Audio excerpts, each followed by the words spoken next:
Have you ever felt completely misunderstood in a relationship? Like you're stuck, maybe having the same argument again and again, and just wondering, why can't we get past this? Yeah, that feeling. If that sounds familiar, well, you're definitely in the right place today. Today, we're really digging deep into the complexities of intimate relationships. We're focusing specifically on how differences, those inherent things between partners, and our deep-seated emotions and sensitivities. And then the external pressures from life. Right. And finally, our communication patterns, how we talk, or maybe don't talk, how all that intertwines. We're calling it the deep analysis. Deep. Yeah. I like that.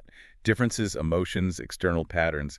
And our guide for this deep dive is a really powerful resource, Reconcilable Differences, 2nd edition. It's not just another self-help book.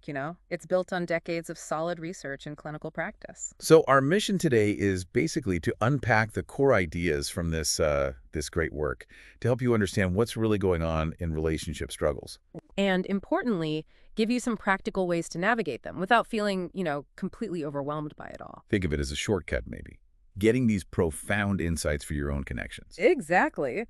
And the book introduces this framework, integrative behavioral couple therapy, or IBCT.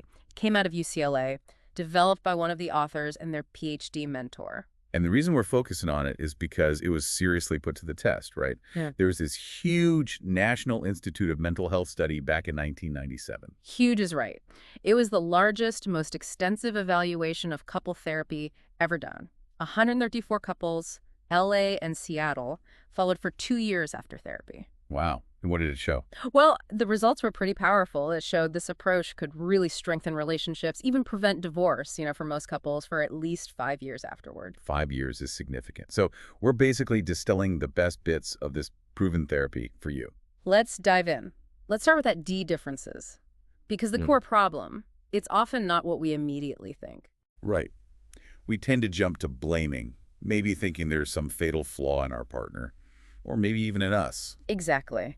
But the book argues that differences are they're inherent in any relationship. You can't avoid them. So they can be good or bad, nourish or damage, as you said. Precisely. It's all about how you handle them. Can you give us an example? Make it a bit more real. Absolutely. The authors talk about Frank and Deborah. Their conflict really shows this. Frank sees himself as, emotionally stable. He likes to plod through life, veg out after work, steady. Okay, but Deborah sees it differently. Totally. She sees him as passive, maybe bored, kind of emotionally stunted because he doesn't show big highs or lows. And how does she describe herself? Energetic, spontaneous, lots of ups and downs, which of course Frank sees as Emotionally immature. You got it. So you have these opposing needs. Frank wants alone time, Deborah wants time together. And it creates this cycle. The more emotional she gets, the more he kind of shuts down or turns off. That sounds exhausting. And it leads right into that blame game, doesn't it? It really does. It's such a natural human tendency. We're so aware of what our partner did that hurt us, but our own hurtful stuff. Oh, that was just a reaction. Right. I only did that because you did. Exactly. So if your partner ignores your feelings, you might think they just don't care. Or they forget something. They don't value me, not interested in sex. They don't love me anymore. Or even bigger conclusions like they're just not mature enough for this. Or ill-prepared for intimacy. And then you try to explain their flaws. And it just turns into this war of accusations, both sides digging in. Yeah, because admitting your own part feels way too vulnerable. Like you're losing ground. So if blame isn't the answer, what's the reality we need to grapple with? Well, this is where it gets really interesting. Insights from psychologists Ted Houston and Renee Houts. They studied 168 couples and found something, well, kind of startling. What's that? The matching perfectly on lots of dimensions is mathematically really, really unlikely. It's almost a certainty you'll be incompatible on some levels. Mathematical certainty of incompatibility? How does that even work? Think about it. The chance of matching on just 2 things, like, say, leisure interests and how you think roles should work. Only about 33%. Okay. At a 3rd dimension, it drops to like 17%. Now, consider how many complex traits make up a person and how few people we seriously date before settling down. The odds are tiny you'd find someone who matches perfectly across the board. Exactly. So the problem isn't that you failed to find your perfect match. The book suggests there is no perfect match waiting out there. Wow. That really changes how you think about finding the one. Yeah. Compatibility isn't found, it's built. That's the core idea. It's built by learning to navigate these inevitable differences. And you mentioned something even counterintuitive earlier, that even similarities can cause problems. Yeah, absolutely. Like, imagine two partners who both hate conflict. Sounds peaceful, right? Maybe too peaceful. Could be. They might avoid tackling real problems, so things never get solved. Or maybe both are kind of inhibited about affection. They might miss out on a lot of pleasure and connection. So sometimes a difference, something that balances you out, would actually be better? Sometimes, yeah. It's complex. Okay, so that covers the D, inherent differences. Ah, Let's move to the first E, our emotional sensitivities and vulnerabilities. Why do we react so strongly sometimes? yes. Those reactions that seem maybe out of proportion, they often trace back to these deep-seated emotional triggers. Where do they come from? Usually early life. Often, yeah. Family history is a big one. For instance, kids from divorced families are about 10% more likely to divorce themselves. There are genetic links, sure, but also learned patterns. And the whole marrying your parent idea, is that real? Well, the book says it's more complex than the simple Freudian idea. A demanding mother, for example. One son might end up seeking a demanding wife, sort of recreating that dynamic. But another might do the opposite. Exactly. He might seek someone who makes almost no demands, reacting against that earlier experience. Our early experiences, like with caregivers, they lay down a blueprint. But it's not set in stone. Ah. Later experiences matter too. Definitely. They can modify that blueprint. Think about sensitivities around things like recognition getting too little attention, or maybe way too much, or even control. Control, like what? Remember toddlers wanting to be boss of the M&Ms? That need for control or reacting to being controlled can absolutely carry over into adult relationships. I could see that. We all bring that baggage, don't we? Yeah. And it's not just immediate family, right? Culture plays a role too. Huge role sometimes. Imagine a husband whose culture deeply values having elderly parents live with the family. His duty, he feels. Yeah. But his wife comes from a culture where generational separation is more the norm. Maybe she thinks a retirement home is the appropriate loving choice. Neither is wrong, but their cultural backgrounds create this deep conflict. It's not about their love, but their ingrained frameworks. Exactly. And sometimes the conflict between partners gets tangled up with conflicts within each person. A double whammy, like you said. How does that look? The book uses the example of Chim and Ben. Chim wants independence, she wants to be a strong woman, but she also relies on Ben financially and practically. Okay, a common conflict. Right. And Ben, he actually enjoys taking care of her, but he gets frustrated when she doesn't seem to appreciate it, or when her needs feel overwhelming. So what's the irony? The irony is, they both end up accusing the other of acting like a child. And by doing that, they actually reinforce the very behavior they're criticizing. Her reliance, his frustration. It's fueled by this internal conflict playing out between them. That really drives home that package deal idea. Yeah. You can't just pick and choose parts of your partner's personality. Nope. Can't line item veto the bits you don't like. And even a single quality can make you feel ambivalent. You might love their spontaneity one day and find it irritating the next. Which brings us to psychological allergies. That sounds intriguing. It's a great concept. Think of it as an exaggerated reaction to something that objectively is maybe only mildly annoying or even innocent, but you have a special sensitivity to it. Like a literal allergy, but emotional. Exactly. And the key insight is when you have that intense reaction, it's often less about what your partner intended and more about your own wiring, your own sensitivity. So knowing your own allergies is step one. Absolutely. There's this compelling study that illustrates it perfectly. Dartmouth College researchers Kleck and Strenta, What do they do? they had women believe they had a noticeable facial scar makeup, basically. But then, secretly, they removed the makeup before the women went to have a conversation with someone. Okay, so they thought they had a scar but didn't. Right. And afterwards, these women perceived their conversation partners as being more tense, distant, patronizing. They felt treated differently because of the scar. But were they actually treated differently? That's the kicker. Neutral observers watched the interactions and saw no difference in how they were treated. Wow, so their own feeling of vulnerability, the belief that they were flawed, made them hypersensitive. Precisely. It powerfully shows how vulnerability shapes our perception, which leads to this common relationship dynamic, the action-reaction conflict. Action-reaction, meaning... Partners basically battle over whose fault the upset is. Was it the mildly provocative action or the reactive vulnerability. Like you're too critical Yeah. versus, no, you're just hypersensitive. Exactly that argument. And round you go. Okay, so differences, emotional sensitivities. Yeah. Now the second of these, external forces, stress. Our relationships don't happen in a bubble. Not at all. And our daily lives, our circumstances, they deeply affect our ability to empathize with our partner's world. Yeah, if you're not living their reality day to day. Right. A breadwinner might dismiss childcare stress, a stay-at-home parent might not get the work pressure, and stress itself. It's useful to separate the stressful circumstance, the job demand, the traffic jam, maybe even a good stressor like a promotion. From our stressful reaction to it, Oh. our physical and psychological response. Exactly. And the level of stress matters a lot in how it impacts the relationship. How so? Well, low stress, not much impact, but moderate stress, say, a really annoying day at work, you might just be irritable, impatient, maybe snap at your partner. And they have no idea why. They think they did something wrong. Right. Now, high stress, like a fender bender, the source is clear. You can say, ugh, I just had an accident. That clarity can actually protect the relationship. Your partner knows it's not them. They can offer comfort. Okay, that makes sense. But what about severe stress? Like losing a job. The source is known. It's not your partner. Yeah. But the stress is just so overwhelming. You can't easily compartmentalize. You can't protect the relationship from the fallout. And stress connects back to the other elements, doesn't it? Absolutely. It doesn't just make existing differences feel worse. It can activate those dormant emotional sensitivities, things you handle fine when relaxed. Under stress, boom, they become major issues. So differences, emotions, external stressors, the DEE, they're all tangled up. Completely interconnected, which makes relationship problems feel so difficult to manage sometimes. Which leads us perfectly to the P, the communication patterns. How we try to cope, often badly, creating more problems. Right, these are the reactive problems.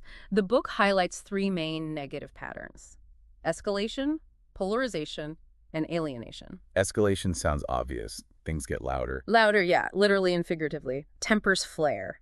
But it also involves what the book calls short-circuiting. Short-circuiting. You start anticipating the fight, you react more quickly, more intensely based on past experiences. Like, Alicia gets defensive before Eric even mentions the mess because she expects criticism. And Eric gets mad about potential messiness before he even sees it. Exactly. And then the focus shifts. You start arguing about how you argue. Stop yelling, we'll stop criticizing. The process becomes the content. The supposed cure becomes the disease. Okay, what about polarization? That's when partners just dig their heels in. They become more rigid, more extreme in their views during an argument. Like you're just rehearsing your own points in your head. Exactly. John Gottman calls it the summarizing self syndrome. You convince yourself even more by restating your case internally. Real listening just stops. And alienation. That's withdrawal. Yeah. When talking just seems pointless, leads to more pain, partners pull away. They might seek support elsewhere, which can sometimes backfire. Backfire how? Problematic allies. Right. Friends or family might mean well, but they can fuel the conflict, encourage blame, maybe even interfere directly. Or sometimes the outside relationship provides substitute benefits, emotional intimacy, validation that actually weaken the bond with the partner. Like confiding deep marital issues with someone else. Especially if it creates a closeness that excludes the partner. And the book really emphasizes the damage done when parents pull children into the conflict, making them allies. It creates divided loyalties, anxiety. It's really harmful for the kids. So the past always bleeds into the present. You can't just start fresh. Never. The old film starts rolling, as the book puts it, and that vicious cycle kicks in almost instantly. Okay, so we've unpacked the deep problems. Differences, emotions, external stress, patterns. It sounds maybe a bit bleak. What's the path forward? Well, it's not bleak. The core purpose of the book and this approach is actually to foster acceptance. That's the foundation. Acceptance. That can sound passive, like giving up. That's a common misconception. The book stresses it's active, not passive submission. It means really working to tolerate behavior you don't like, trying to understand its deeper meaning, seeing it in a larger context, maybe even finding some value in it eventually. Okay, active acceptance. How do you even start?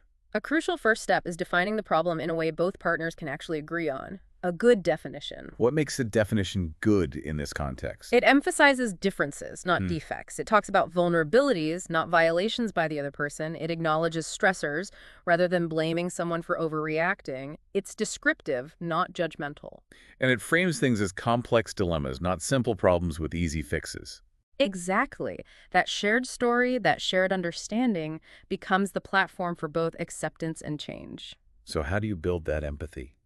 Understand those hidden emotions. When you talk about problems, try to focus on the observable surface emotions, sadness, anger, frustration, but also try to gently explore the hidden ones underneath. Fear, maybe loneliness, feeling vulnerable. Looking beyond the provocative action to the feeling behind it. Yes. And also acknowledging your own self-doubt. It's hard, but asking yourself, am I maybe asking too much here? Or could I be a bit selfish? That internal check is important. The book also mentioned anticipatory concerns, sharing worries beforehand. Yeah, like if you know a certain situation is always tricky for you to, say, visiting in-laws, talk about it before you go. Acknowledge, hey, this has been tough in the past. How can we try to make it better this time? Planning ahead. And what about after an argument happens? Recovery. Recovery is a key. It involves stepping back, trying to observe the communication pattern without judgment. Just notice the sequence. Like being a scientist of your own fight. Sort of. And trying to get some emotional distance. Rating your anger on a 1-10 scale might sound silly, but it can help you detach a bit. And humor. Post-conflict humor, yeah. Yeah. Not sarcasm during the fight, but afterwards, being able to gently make fun of yourselves, acknowledge your own part in the mess-up. That really helps repair things. And giving context for your feelings. Crucial. If you're upset, try to explain why. I felt hurt when X happened because it reminded me of Y. And if your partner's upset, genuinely ask, what was that like for you? What triggered that feeling? Okay, that's acceptance. What about deliberate change? The book cautions against vague advice, right? Right.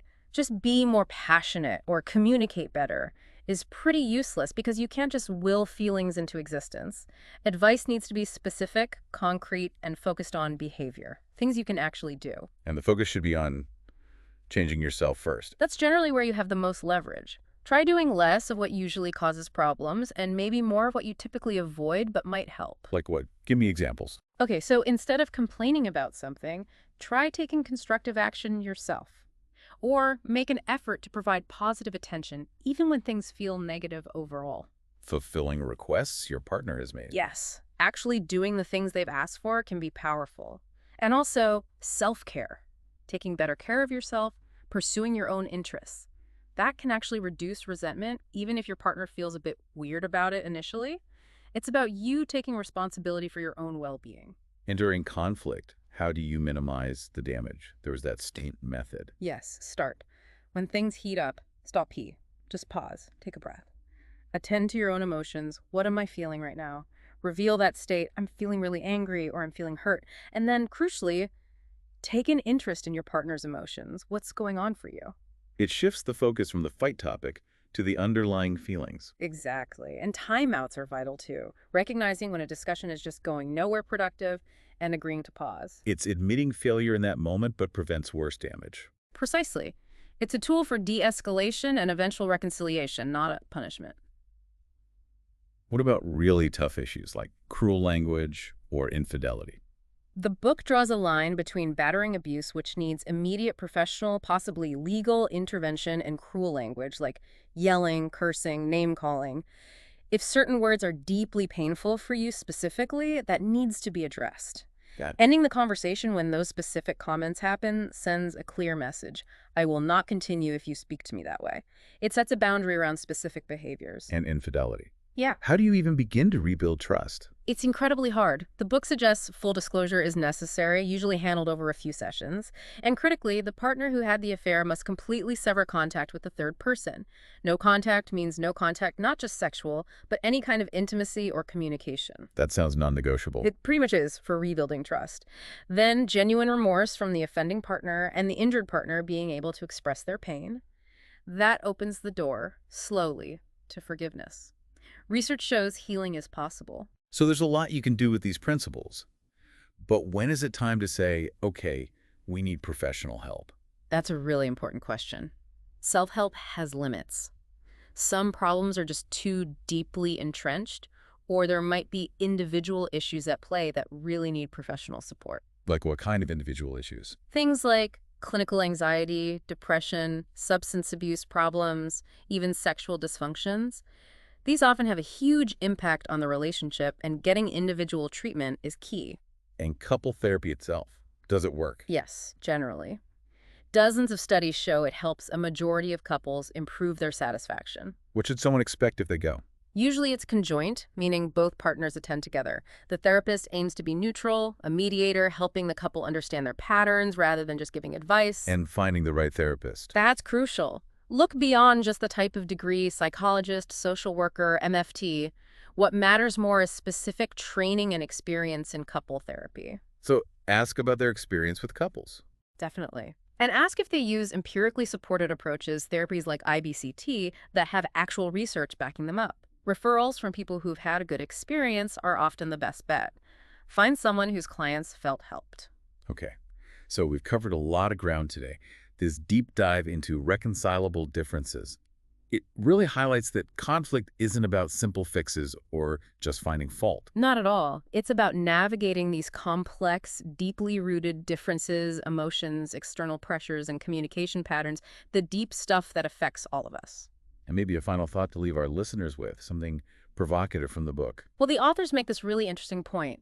The very situations that may promote acceptance may also make matters worse.